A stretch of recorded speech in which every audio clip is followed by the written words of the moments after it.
அனைவருக்கும் வணக்கம். இந்த கேஸ் அப்படின்னு சொல்றதுக்கு நேத்து ஒரு களி சொல்லியிருந்தேன். அது தொடர்ந்து ஒரு 3 நாளு சாப்பிடணும். 4வது நாளு முடக்கங்கீரை ரசம் சொல்லியிருந்தேன். 5வது நாளு அந்த முடக்கத்தான் கீரைய நம்ம இட்லி மாவு சுடுறோம் பார்த்தீங்களா, இட்லி தோசை அந்த கூட கலந்து அ அ சுட்டு சாப்பிடலாம். தொட்டுக்கிறதுக்கு வாத நாராயணன் தொக் துவையல், சட்னி அத கொண்டு வந்து சாப்பிடணும்.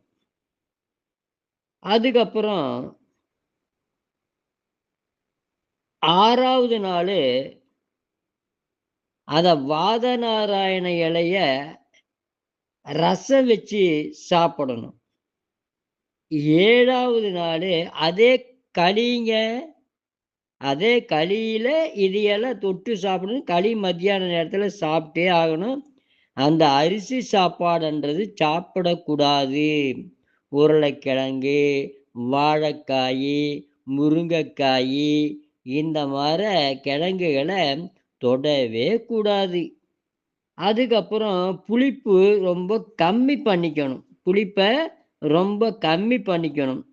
இந்த 1 வாரம் செய்துட்டு வந்தீங்கன்னா, உங்களுக்கு கால் வீக்கம், கை வீக்கம், வ வ கேஸ் பிடிக்கிறது, அதே வாய்வு தொல்லை, எந்த தொல்லையும் இருக்காது. அதுக்கு முத்தரைய நாளைக்கு சொல்றேனே. வாழ்க, வளர்க, உயர்க. நன்றி, வணக்கம்.